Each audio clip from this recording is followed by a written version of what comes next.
The Indian Air Force for the first time showcased its night attack capabilities publicly in the Pokhran Desert.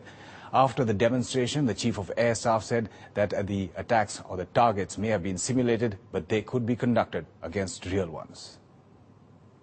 Look left 8 o'clock high, and you can see the Jaguar in a 20-degree dive towards the target. Seen for the first time, a live demonstration by the Indian Air Force.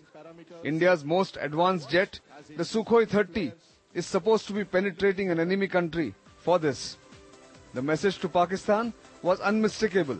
जो artificial targets आज दिखाए ना, वो सभी real targets को destroy कर सकती है. That wasn't it. For the first time, the Air Force demonstrated its UAV, or the unmanned aerial vehicle technology. Seen here, tracking everything from fighter jets to terrorist camps, ready to take them out, day or night, without a break.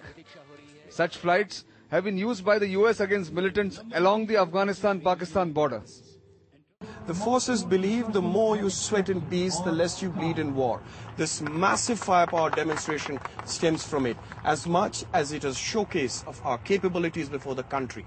But somewhere in between is a message for our neighbors as well. I will again and again repeatedly mention that our real concern is the existence of all these terror camps intact in our borders, even up to 26/11. Approximately, according to our information, 42 camps are still intact there. That is our main concern. For 3 hours on Sunday evening, the Indian Air Force showcased the full range of its capabilities.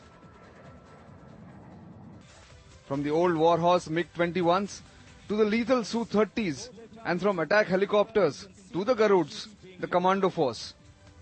The intent was simple: show to the people what the Indian Air Force, world's 4th largest air force, can do in the day and at night. Sudhiranjan Sen in Pokhran, Nitin Gokhale for NDTV.